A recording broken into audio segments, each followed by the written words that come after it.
قانون کا کام ہے۔ امید ہے آپ سمجھ گئے ہوں گے کہ میں کیا کہنا چاہ رہا ہوں۔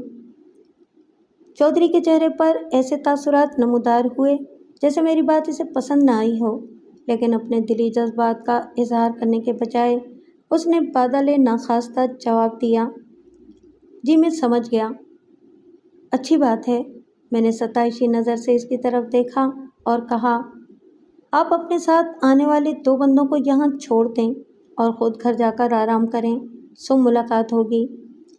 آپ سلمیٰ کو ڈھونڈ نکالنے میں کامیاب تو ہو جائیں گے نا؟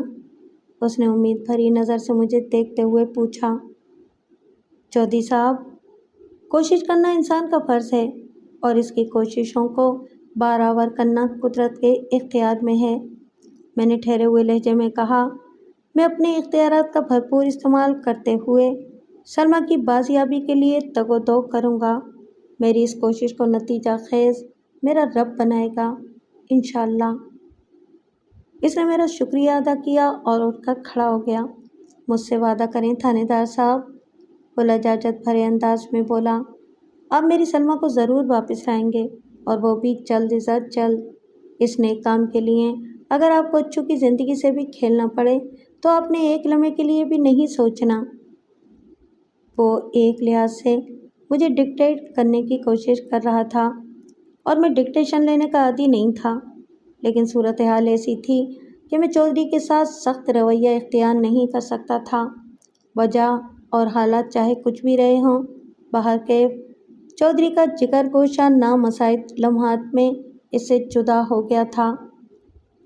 آپ فکر ہی نہ کریں چودھری صاحب، سلمیٰ کو آپ تک پہنچانا میری ذمہ داری ہے، میں نے معتدل انداز میں کہا، لیکن اس سلسلے میں آپ کو مجھ سے بھرپور تعاون کرنا ہوگا۔ میں ہر قسم کے تعاون کے لیے تیار ہوں جناب، وہ ٹھوس انداز میں بولا۔ آپ حکم کریں سرکار۔ فی الحال میں صرف یہ جاننا چاہتا ہوں، میں نے چودھری کی آنکھوں میں جھانکتے ہوئے استفسار کیا، سلمیٰ چودھری نادر علی سے شادی کیوں نہیں کرنا چاہتی؟ وہ ناسمجھ اور بے وقوف ہے تھانے دار صاحب، اس نے بیزاری بھرے لہجے میں جواب دیا۔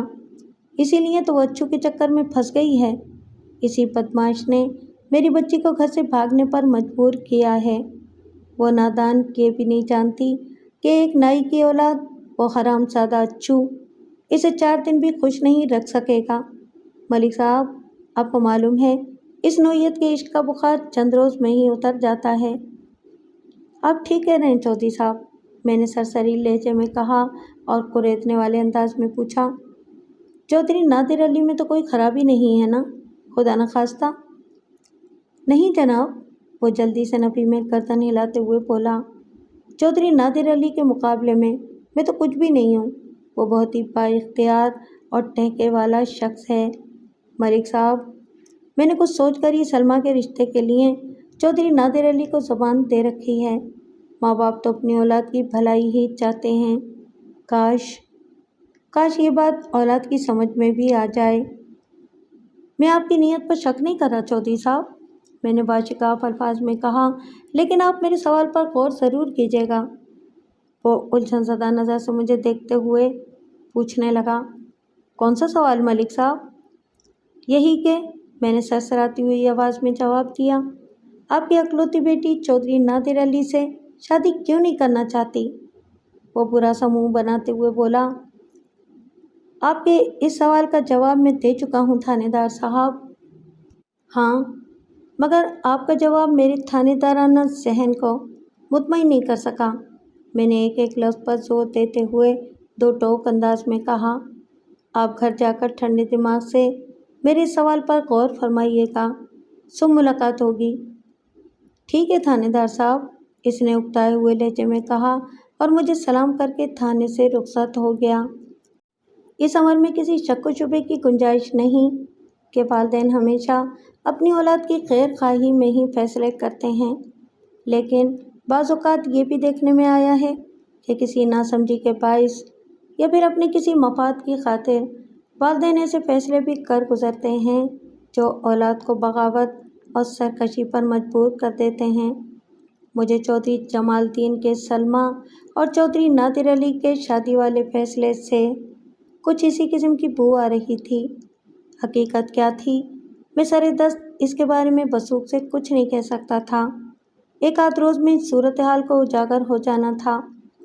فی الوقت تو میں نے اپنے محسوسات کا ذکر کیا ہے، وہ محسوسات جنہوں نے آج تک مجھے کبھی دھوکہ نہیں دیا۔ رات کا 1:30 بجا تھا، سردی اپنے عروج کو چھو رہی تھی۔ میں تھانے سے نکل کر اپنے کوارٹر کی سمت بڑھ رہا تھا، جو تھانے کے عقبی حصے میں چوہدی کے اندر ایک کونے میں بنا ہوا تھا۔ میں نے چودھری جمال الدین کو سمجھانے کے بعد واپس فیروز آباد بھیج دیا تھا اور اس کے چھوڑے ہوئے 2 بندوں کو اپنے 2 کانسٹیبلز فرید احمد اور نوید احمد کی معیت میں نیم پختہ سڑک کی نگرانی کا کام سونپ دیا تھا۔ یہ کوئی آسان کام نہیں تھا۔ اس ٹھنڈی ٹھار برفیلی رات میں کھلے آسمان کے نیچے پہرا دینا از حد ضروری تھا، کیونکہ اگر چودھری جمال الدین کا بیان 100% درست تھا تو سلمیٰ اور اچھو کو جنگل کے ابتدائی حصے ہی میں ہونا چاہیے تھا۔ رات کی تاریکی میں خود کو تعاقب کرنے والوں سے بچانے کے لیے اس سے زیادہ موزوں اور محفوظ جائے پناہ اور کوئی ہو ہی نہیں سکتی تھی۔ اس کے ساتھ یہ بھی طے تھا کہ جیسے ہی ان بھگوڑوں کو امن و امان کا احساس بلکہ یقین ہو جاتا، انہوں نے جنگل کو خیر آباد کہہ کر نیم پختہ سڑک ہی کا رخ کرنا تھا، کیونکہ ان کے سامنے اور کوئی راہ فرار تھی نہیں۔ اور یہ تو سوچا بھی نہیں جا سکتا تھا کہ وہ لوگ جنگل سے باہر نہیں نکلیں گے۔ وہ دونوں مجبور اور حالات کے مارے ہوئے ضرور تھے، مگر بن باسی نہیں۔ انہی متضاد خیالات کی ادھیڑ بن کے ساتھ میں اپنے کوارٹر کے اندر پہنچ گیا۔ میں نے کوارٹر کا بیرونی دروازہ اندر سے بند کیا اور کمرے کا رخ کیا، وہ اکلوتا کمرہ جس کے اندر میں گرم بستر کو چھوڑ کر کار سرکار میں مصروف ہو گیا تھا۔ نیند تو اڑ چکی تھی، لیکن بستر میں گھسنا پھر بھی ناگزیر تھا۔ اپنے کمرے میں قدم رکھتے ہی میں چونک اٹھا۔ میں جاتے ہوئے لالٹین کو روشن کر کے چوبی میز کے اوپر رکھ گیا تھا تاکہ واپسی پر مجھے کسی دقت یا دشواری کا سامنا نہیں کرنا پڑے۔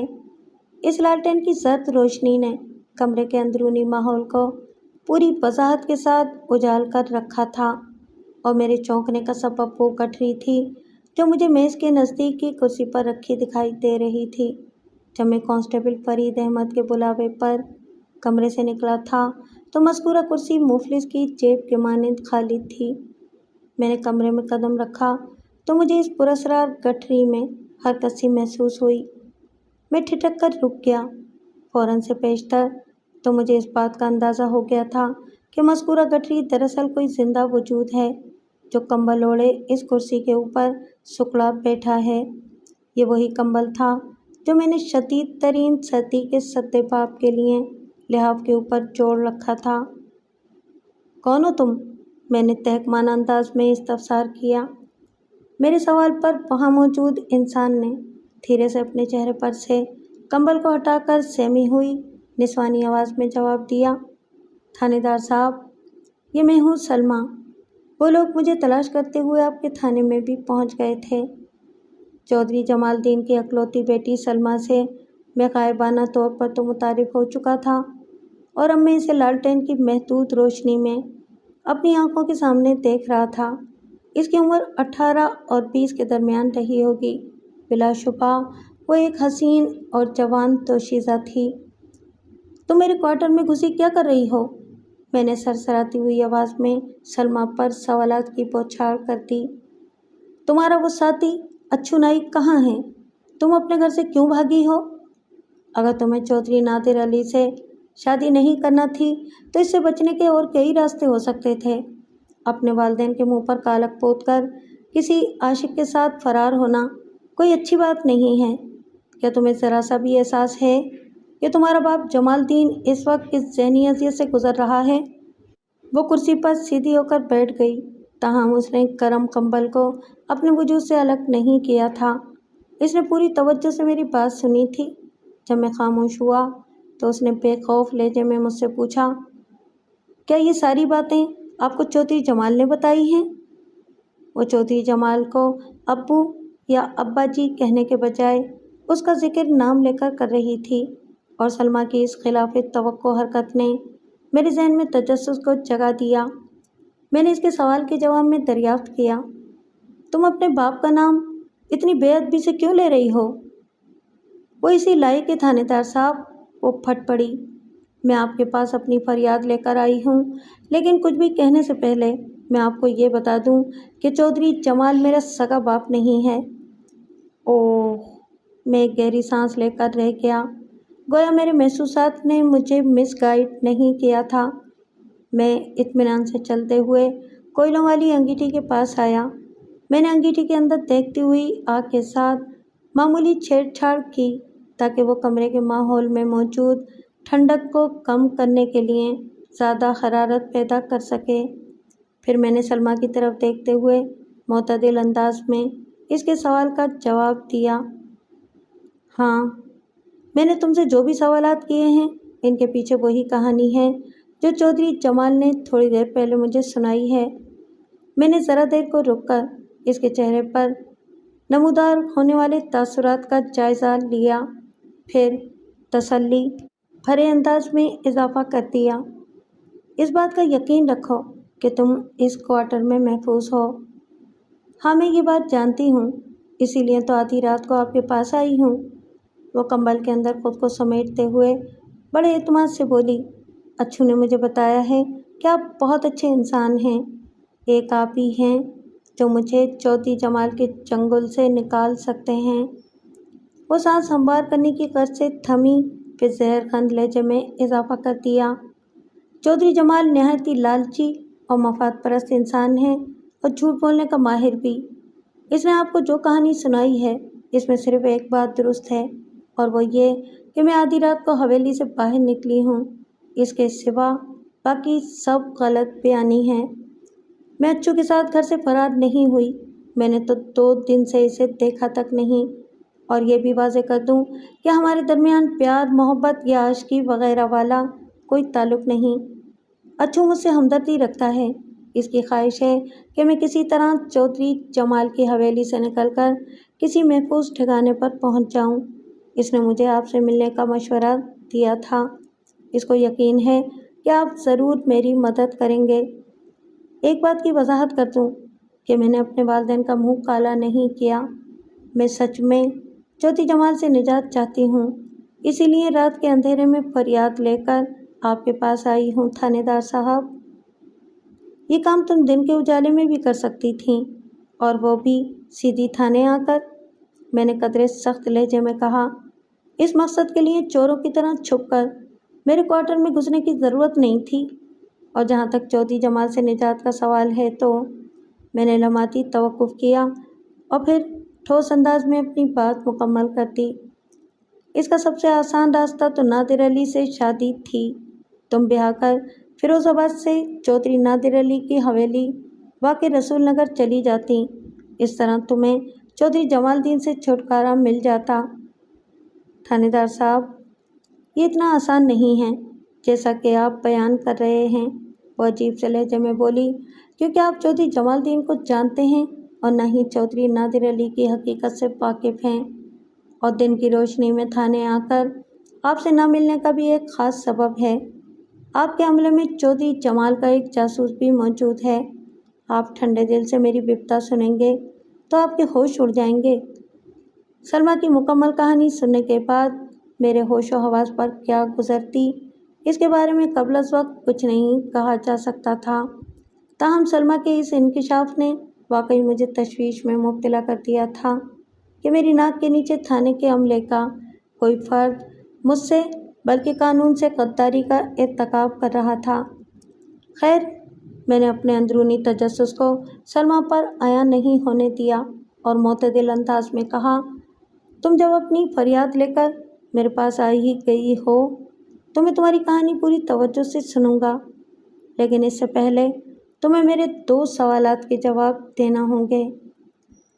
میں جواب دوں گی، وہ بڑے اعتماد سے بولی، آپ مجھ سے پوچھیں جو بھی پوچھنا چاہتے ہیں۔ سلمیٰ اپنی عمر سے کہیں بڑھ کر بہادری اور ہمت کا مظاہرہ کر رہی تھی، اس کا اعتماد اور بے خوفی مجھے پسند آئی۔ میں نے ستائشی نظر سے اس کی طرف دیکھا اور کہا، سوال نمبر 1، کیا تم اس کرسی پر بالکل آرام سے بیٹھی ہو؟ میرا مطلب ہے کہ تمہیں ٹھنڈ تو نہیں لگ رہی؟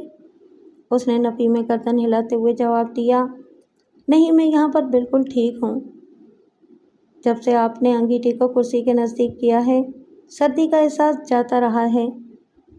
یہ تو بہت اچھی بات ہے، میں نے ایک گہری سانس لیتے ہوئے کہا۔ سوال نمبر 2، تم کب اور کیسے میرے کوارٹر میں گھسی ہو؟ تھوڑی دیر پہلے میرا حوالدار اس کوارٹر کو چیک کر کے گیا ہے۔ اس نے مجھے بتایا ہے کہ یہاں کوئی بندہ بشر موجود نہیں۔ میں ٹھنڈی ٹھار رات کی قہر زدہ گہری تاریکی کا سہارا لے کر حویلی سے نکلی تو اس مقصد سے تھی کہ آپ کو اپنے مسائل سے آگاہ کرنے کے بعد واپس حویلی چلی جاؤں گی، لیکن اب میری واپسی ممکن نہیں رہی تھانے دار صاحب، وہ اداس لہجے میں وضاحت کرتے ہوئے بولی۔ میرے حویلی سے نکلنے کا راز چودھری جمال الدین کو معلوم ہو گیا اور اس نے مجھے پکڑنے کے لیے اپنے بندے میرے پیچھے دوڑا دیے اور میں کسی طرح ان کی گرفت سے بچتے بچاتے آپ کے کوارٹر تک پہنچنے میں کامیاب ہو گئی۔ اب میرے پاس خود کو محفوظ رکھنے کے صرف 2 ہی راستے تھے، یا تو میں گھنے جنگل میں داخل ہو جاتی یا پھر میں آپ کے کوارٹر کے آس پاس ہی اندھیرے میں چھپ کر کہیں بیٹھ جاتی۔ 1 منٹ سلمیٰ، میں نے قطع کلامی کرتے ہوئے سوال کیا، کیا یہاں پہنچنے کے بعد تم اس کھڑکی کے سامنے سے بھی گزری تھی؟ بات کے اختتام پر میں نے مذکورہ عقبی کھڑکی کی جانب اشارہ بھی کر دیا۔ اس نے اس بات میں جواب دیا، جی ہاں۔ میں ایک گہری سانس لے کر رہ گیا۔ کافی دیر سے میرے ذہن کے کسی دور دراز گوشے میں ایک سوال پھن پھیلائے کھڑا تھا۔ سلمیٰ کے مثبت جواب نے اس زہریلے ناک کو یکدم شانت کر دیا۔ تم نے خود کو کس طرح سب کی نظروں سے اوجھل کیا؟ میں پوچھے بنا نہ رہ سکا۔ جب میں آپ کے کوارٹر کے پچھواڑے پہنچی تو جمال الدین سمیت اس کے بندے میرا تعاقب کرتے ہوئے ادھر آ نکلے تھے۔ میں جانتی تھی وہ یہاں کے چپے چپے کی تلاشی لیں گے اور میں کسی بھی قیمت پر ان کے ہاتھ لگنا نہیں چاہتی تھی۔ پھر سونیر نے میری مدد کی۔ وہ سانس ہموار کرنے کی غرض سے تھمی اور پھر اپنی بات مکمل کرتے ہوئے بولی، آپ کے کوارٹر کی عقبی دیوار کے ساتھ مجھے ایک بانس کی سیڑھی لگی نظر آئی۔ میں اس سیڑھی کے ذریعے بآہستگی کوارٹر کی چھت پر چڑھ گئی اور اس خیال سے میں نے کوشش کر کے اس بانس کی سیڑھی کو بھی کھینچ کر چھت پر پہنچا دیا کہ کسی کے ذہن میں چھت پر چڑھنے کی سوچ پیدا نہ ہو۔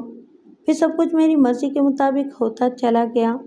وہ ایک بار پھر رکی، اس کے بعد اپنی وضاحت کو سمیٹتے ہوئے بولی، میں اس وقت تک چھت پر کھلی فضا میں موجود رہی جب تک چودھری جمال الدین واپس نہیں چلا گیا۔ اس کے بعد میں نے دوبارہ سیڑھی کو دیوار کے ساتھ لگایا اور نیچے آ کر آپ کے کوارٹر کے اس کمرے میں چھپ گئی اور اب میں آپ کے سامنے بیٹھی ہوں۔ سلمیٰ، تم بہت ذہین اور حسین ہونے کے علاوہ بڑی ہمت والی بھی ہو، میں نے توصیفی انداز میں کہا۔ اب تم مجھے بتاؤ کہ میرے تھانے کا کون سا اہلکار چودھری جمال الدین سے وفاداری نبھا رہا ہے؟ اس کے بعد میں تمہاری کہانی سنوں گا۔ اس نے انکشاف انگیز لہجے میں جواب دیا، سرفراز خان۔ سرفراز خان؟ سرفراز خان میرے اسٹاف میں موجود 4 کانسٹیبلز میں سے ایک تھا۔ اس کی پیشہ ورانہ کارکردگی پر کئی قسم کے تحفظات تو تھے، مگر میں نے کبھی یہ نہیں سوچا تھا کہ وہ قانون اور اپنے فرض سے غفلت برتتے ہوئے اس نوعیت کی گھٹیا حرکت بھی کر سکتا ہے۔ بہرحال یہ سلمیٰ کی پیش کردہ رپورٹ تھی جس پر میں آنکھیں میچ کر یقین نہیں کر سکتا تھا۔ اس مقصد کو حاصل کرنے کے لیے باقاعدہ ایک تفتیش کی ضرورت تھی۔ ٹھیک ہو گیا، میں نے سلمیٰ سے کہا، میں سرفراز خان کو اپنی کڑی نگرانی میں رکھوں گا۔ اب تم مجھے اپنی کہانی سناؤ۔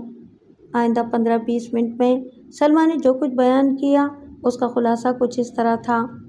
سلمیٰ کی ماں کا نام سغرا اور باپ کا نام دلاور حسین تھا۔ وہ جب 5 سال کی تھی تو اس کے باپ کا انتقال ہو گیا تھا۔ اسی سال عدت کی مدت پوری ہونے کے بعد سغرا نے چودھری جمال الدین سے شادی کر لی تھی۔ سغرا کا یہ عمل اس کی سسرال والوں یعنی سلمیٰ کی ددیال کو پسند نہیں آیا تھا، چنانچہ انہوں نے سغرا اور سلمیٰ سے ہر رشتہ توڑ دیا تھا۔ اب سلمیٰ جوان ہو چکی تھی اور اس کا سوتیلا باپ